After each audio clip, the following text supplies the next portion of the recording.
Islamabad talk करवा के पाकिस्तान ने आफत मोल ले ली है। शहबाज शरीफ और आसिम मुनीर इतनी बुरी तरह से फंस चुके हैं कि ईरान कह रहा है कि वार्ता फेल हुई तो पाकिस्तान जिम्मेदार होगा। उधर ट्रंप भी लगातार पाकिस्तान को कमांड दे रहे हैं, यानी पाकिस्तान पर दो तरफा प्रेशर है। सवाल यह है कि मामला उलझाया किसने, ईरान ने, अमेरिका ने या खुद पाकिस्तान ने? क्योंकि पाकिस्तान ने ऐसा कदम उठाया जिसने ईरान का गुस्सा बढ़ा दिया है। कैसे, इस रिपोर्ट में आपको दिखाते हैं। ईरान को जिस बात की आशंका थी वही इस्लामाबाद में हुआ। जिन शर्तों पर 15 दिनों का सीज फायर लागू हुआ था उसे मानने के लिए कोई तैयार नहीं दिखा।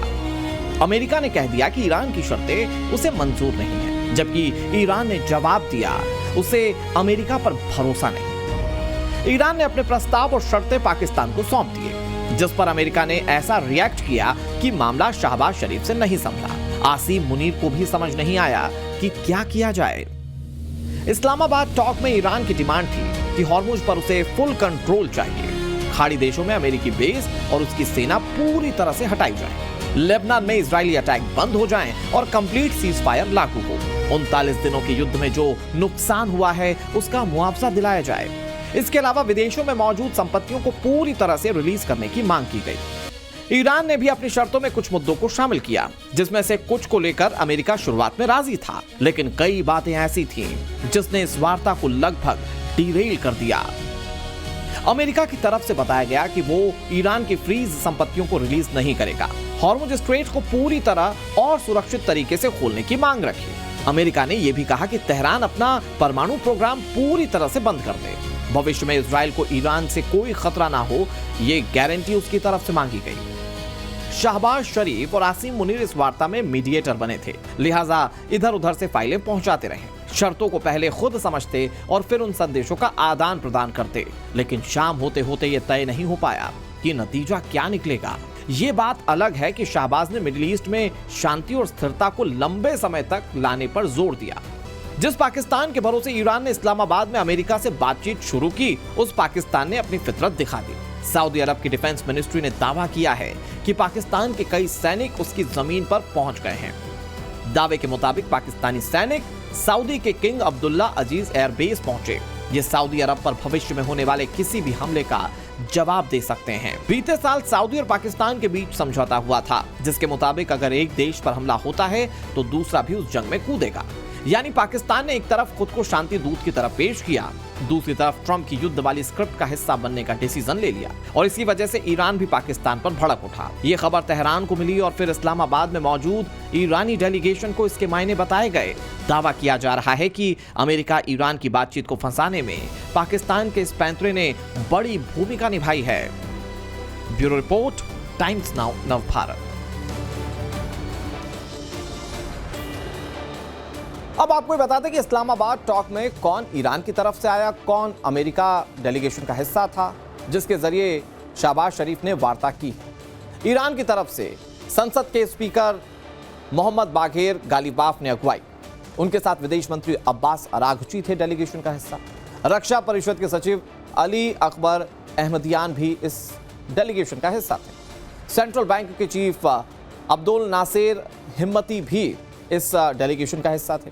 उप विदेश मंत्री माजिद तख्त रवांची और सुप्रीम नेशनल सिक्योरिटी काउंसिल के नए सचिव मोहम्मद बाघेर इस्लामाबाद पहुंचे हुए थे। अमेरिका की तरफ से कौन से नाम थे मैं आपको वो बताता हूं। अमेरिका की तरफ से उपराष्ट्रपति जेडी वेंस पूरे डेलीगेशन को लीड कर रहे थे। ट्रंप के स्पेशल दूत स्टीव विटकॉफ, ट्रंप के सीनियर एडवाइजर और दामाद जेरेड कुशनर और अमेरिका के सेंट्रल कमांड के कमांडर ब्रैड कूपर इस टीम का अहम हिस्सा थे। बताया जा रहा है कि इसमें से स्टीव विटकॉफ और जेरेड कुशनर को लेकर ईरान ने अपनी आपत्ति पहले ही जताई थी। ईरान का कहना था कि वो इजराइल की तरफदारी लगातार करते आए।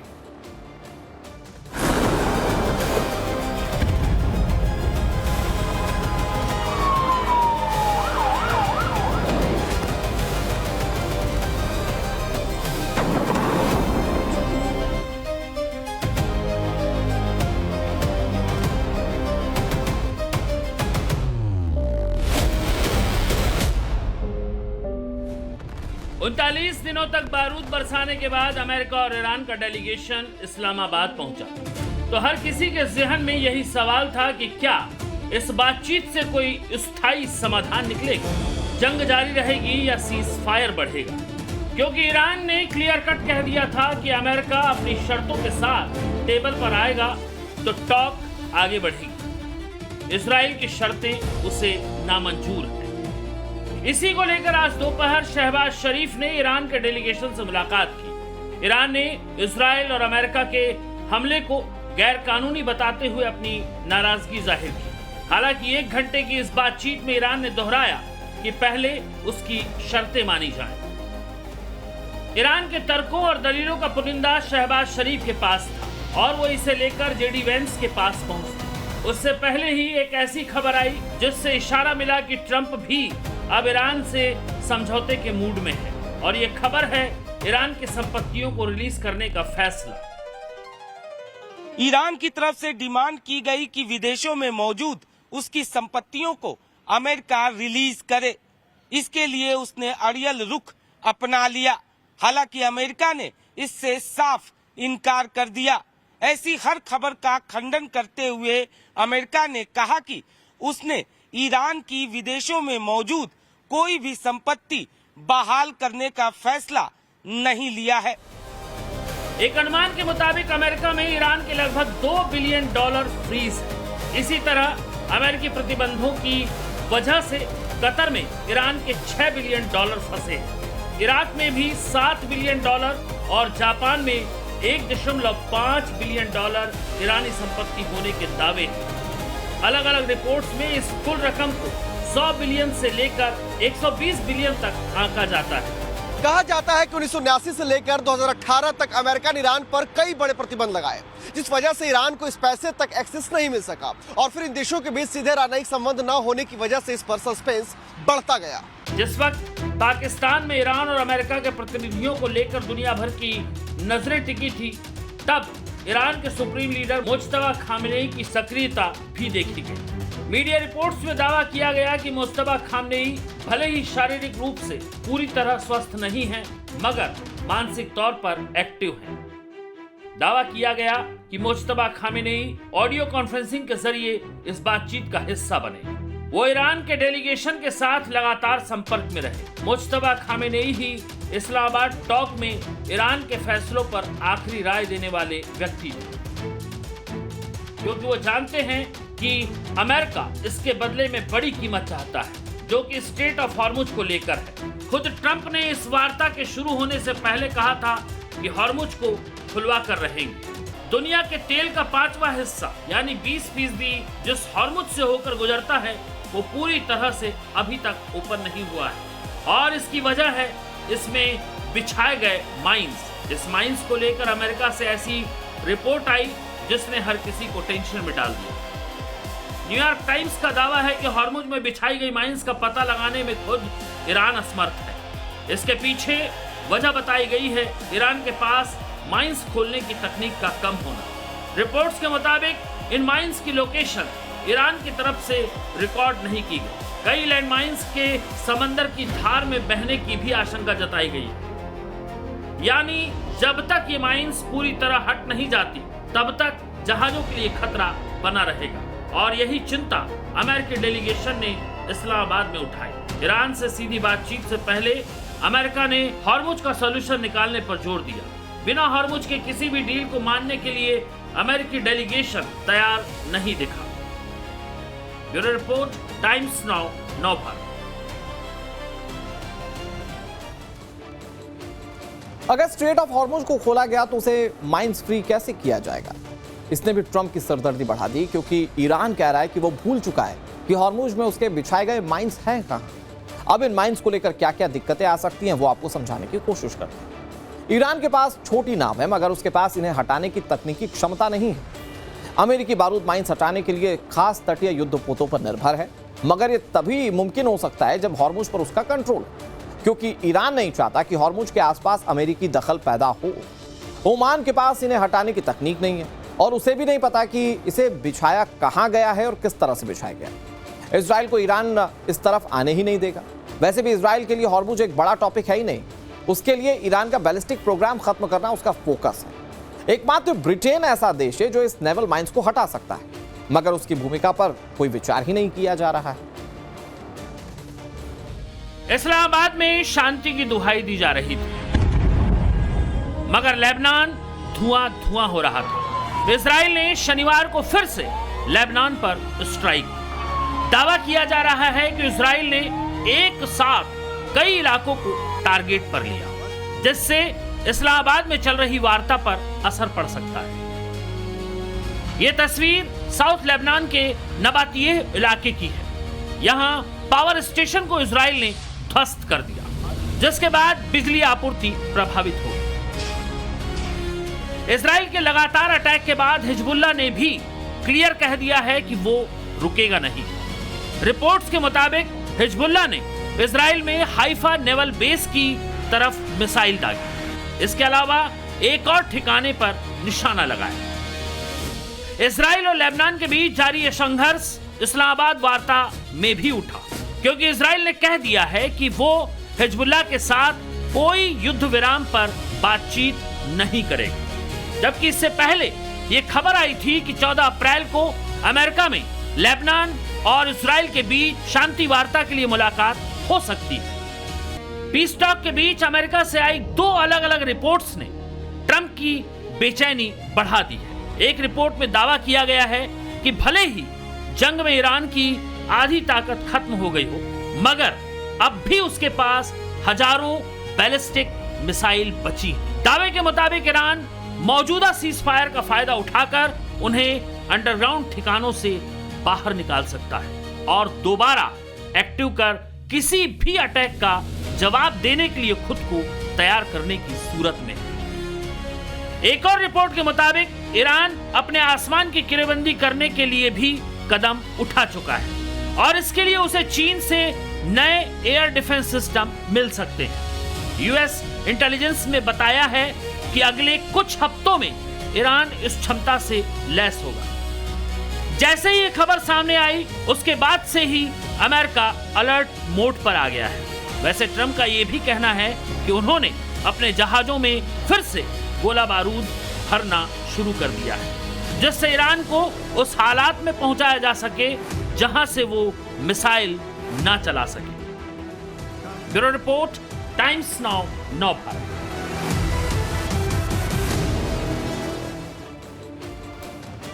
इधर ईरान के साथ जंग में फंसने के बाद से अमेरिका के राष्ट्रपति डोनाल्ड ट्रंप को लेकर बेहद सनसनीखेज दावे किए जा रहे हैं। वॉशिंगटन टू कैलिफोर्निया ये खबरें उड़ रही हैं। कहा जा रहा है कि धीरे धीरे ट्रंप सब कुछ भूल रहे हैं। ट्रंप के बयान और उनके एक्शन को लेकर, उनके मेंटल हेल्थ को लेकर कई सारी अटकलें इस वक्त हवा में तैर रही हैं। रिसर्च का हवाला तक दिया जा रहा है। तो सवाल ये उठ रहे हैं कि क्या ट्रंप अपना कार्यकाल भी पूरा कर पाएंगे या नवंबर में होने वाले मिड टर्म इलेक्शन से पहले ही उनका पत्ता साफ हो जाएगा। आपको सारे इक्वेशन समझाते हैं हमारी इस एक्सक्लूसिव रिपोर्ट में।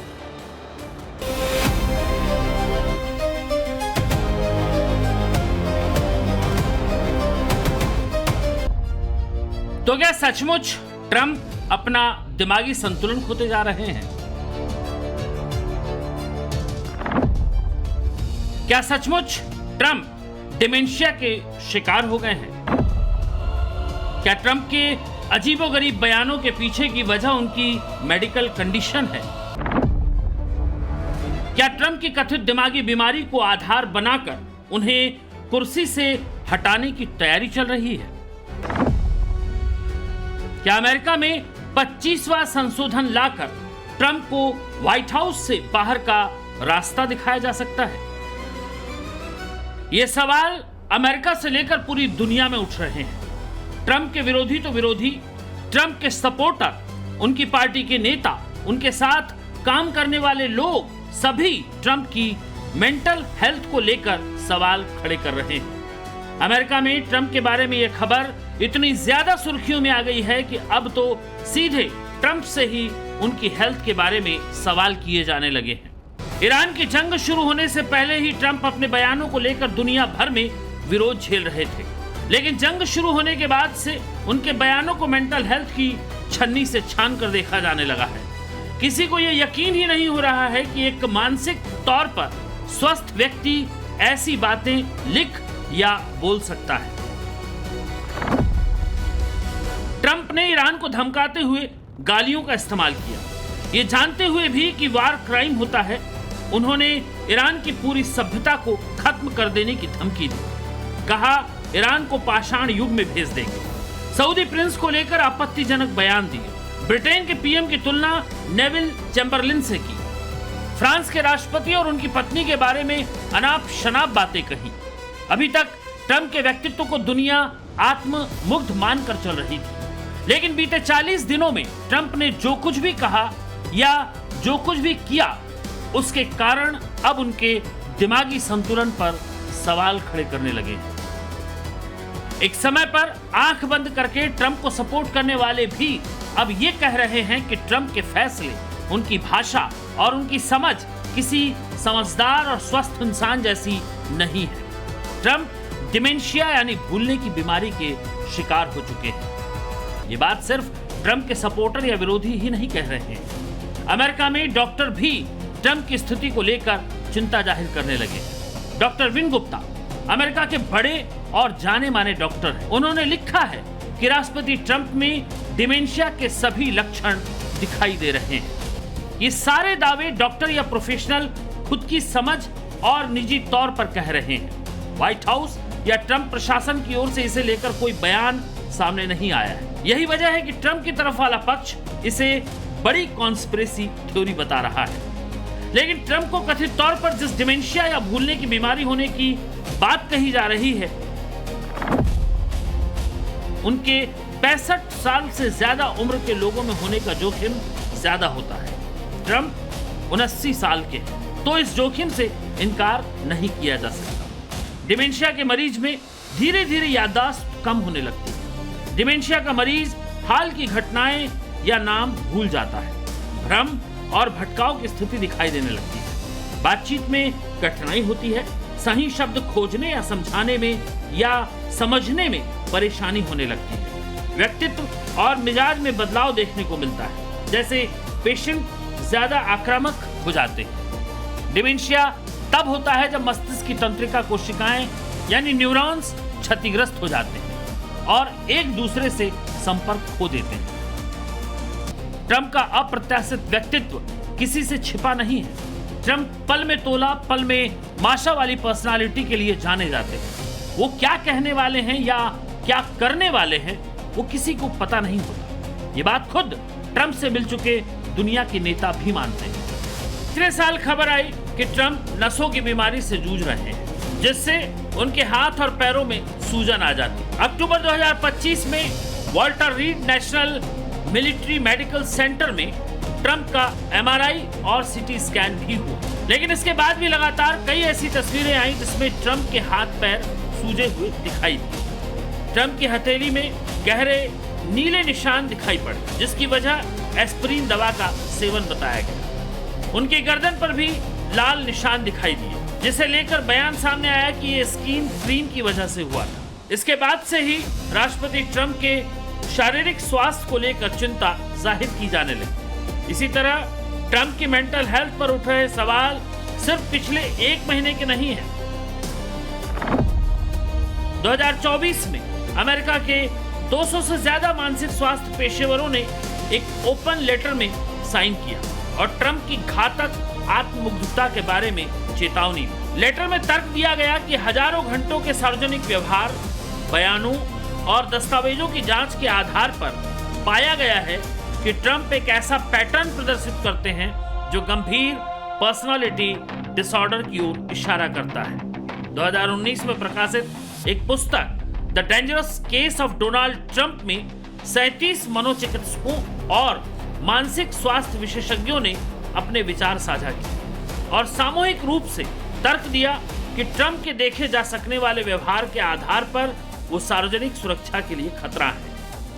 इसके बाद 70,000 से ज्यादा मानसिक स्वास्थ्य पेशेवरों ने इसी तरह की चेतावनी देते हुए एक याचिका पर हस्ताक्षर किए। अब ट्रंप के हालिया बयान और एक्शन का हवाला देकर अमेरिका में उनके खिलाफ 25 संशोधन लाने की बात हो रही है। ट्रंप के विरोधी कह रहे हैं कि अब ट्रंप अमेरिका के राष्ट्रपति रहने के लायक नहीं बचे। जिस वक्त पाकिस्तान में अमेरिका और ईरान के बीच बातचीत चल रही है, उस वक्त भी ट्रंप हर 5 मिनट में अपना बयान बदल रहे हैं। ट्रंप कह रहे हैं कि हम ईरान को हॉर्मुज से पैसे नहीं कमाने देंगे और इसके ठीक 5 मिनट बाद ट्रंप ने कह दिया कि अगर ईरान को पैसे कमाने हैं तो उन्हें हार्मुज खोलना पड़ेगा। अपने दिए गए बयानों से इतनी जल्दी पलट जाना ही ट्रंप की स्थिति पर सवाल खड़े कर रहा है। सिर्फ अमेरिका में नहीं बल्कि अब तो पाकिस्तान तक में ट्रंप को पागल करार दे दिया गया। जिस पाकिस्तान को ट्रंप जिगर से लगाए घूम रहे हैं, उसी पाकिस्तान से ट्रंप और उनके शासन को लेकर तरह तरह की बातें कही जा रही हैं। पाकिस्तान ट्रंप को लेकर जहर उगल रहा है और यहां तक कह रहा है कि जेडी वेंस ट्रंप को धोखा देकर तख्ता पलट कर देंगे। ईरान से युद्ध लड़ना डोनाल्ड ट्रंप के लिए किसी बड़े झटके से कम नहीं है। उनकी अप्रूवल रेटिंग यानी लोकप्रियता में भयंकर गिरावट आई है। अमेरिका में भी तेल के दाम बढ़ गए हैं। इससे अमेरिकियों में गुस्सा है। यही कारण है कि डोनाल्ड ट्रंप के कामकाज से ज्यादातर अमेरिकी नाराज हैं। रॉयटर्स और इप्सोस के सर्वे के मुताबिक अमेरिका के सिर्फ 36% लोग राष्ट्रपति डोनाल्ड ट्रंप के कामकाज से संतुष्ट हैं। ये पिछले हफ्ते के 40% से कम है और ये रेटिंग उनकी व्हाइट हाउस वापसी के बाद सबसे कम स्तर पर पहुंच गई। अमेरिका के 29% लोग ही डोनाल्ड ट्रंप की आर्थिक नीतियों से संतुष्ट हैं। ये उनके दोनों कार्यकाल में सबसे कम है। इतना ही नहीं, ट्रंप की रेटिंग जो बाइडेन की किसी भी आर्थिक रेटिंग से कम है। सर्वे में यह भी सामने आया है कि अमेरिका द्वारा ईरान पर किए गए हमलों को सिर्फ 35% अमेरिकी समर्थन दे रहे हैं। वहीं 61% लोगों ने इन हमलों का विरोध किया है। ट्रंप को जिताकर उन्हें अमेरिका का राष्ट्रपति बनाने वाली जनता अब कह रही है कि ट्रंप को वोट देकर उन्होंने बहुत बड़ी गलती की। नवंबर में अमेरिका में मिड टर्म इलेक्शन होने और उससे पहले जनता के इस रिएक्शन ने रिपब्लिकन पार्टी की टेंशन बढ़ा दी। ट्रंप के ईरान को लेकर स्टैंड पर वैसे ही विरोधी पार्टी के साथ साथ ट्रंप की पार्टी के लोग उनसे नाखुश हैं। इस बीच ट्रंप के ईरान की सभ्यता के समूल नाश की धमकी वाले ट्वीट पर भयंकर नाराजगी जताई जा रही है। अमेरिकी लॉ मेकर्स उनके खिलाफ 25वां अमेंडमेंट लागू करने की मांग कर रहे हैं और इसका आधार भी ट्रंप की मेंटल कंडीशन को बनाया जा रहा है। अब खुले तौर पर यह बहस हो रही है कि क्या ट्रंप को 25वें संशोधन के तहत पद से हटाया जा सकता है। अमेरिका का 25वां संशोधन राष्ट्रपति की मृत्यु, इस्तीफे, पद से हटाए जाने या अक्षमता की स्थिति में सत्ता के सुचारू हस्तांतरण की प्रक्रिया को स्पष्ट करता है। यह सुनिश्चित करता है कि उपराष्ट्रपति तुरंत राष्ट्रपति बने और यदि राष्ट्रपति कार्य करने में असमर्थ हो तो उपराष्ट्रपति कार्यवाहक राष्ट्रपति के रूप में जिम्मेदारी संभाले। इस संशोधन की सबसे विवादित धारा 4 है। इसका इस्तेमाल अब तक किसी मौजूदा राष्ट्रपति को हटाने के लिए नहीं किया गया है। 25वें संशोधन की धारा 4 तब लागू होती है जब अमेरिका का राष्ट्रपति मानसिक या शारीरिक रूप से अक्षम हो लेकिन पद छोड़ने को तैयार ना हो। अगर उपराष्ट्रपति और कैबिनेट के सदस्य यह औपचारिक रूप से घोषित करते हैं कि राष्ट्रपति अपनी जिम्मेदारियां निभाने में सक्षम नहीं है तो उपराष्ट्रपति कार्यवाहक राष्ट्रपति बन सकते हैं। अगर राष्ट्रपति खुद को सक्षम बताते हैं और उपराष्ट्रपति और कैबिनेट असहमत होते हैं तो फैसला बहुमत से होता है। ट्रंप हर तरफ से घिरते हुए दिखाई दे रहे हैं। ईरान गले की फांस बना हुआ है। हालात ये हो गए हैं कि जंग के पहले दिन जीत का दावा करने वाले ट्रंप ने अब अपने साथियों को ईरान को मनाने भेजा है। अमेरिका में उनके साथ के स्वर भी उनके खिलाफ हो रहे हैं और अब खराब मेंटल हेल्थ की अटकलों ने ट्रंप के रास्ते मुश्किल कर दिए हैं। Bureau report, times now, north.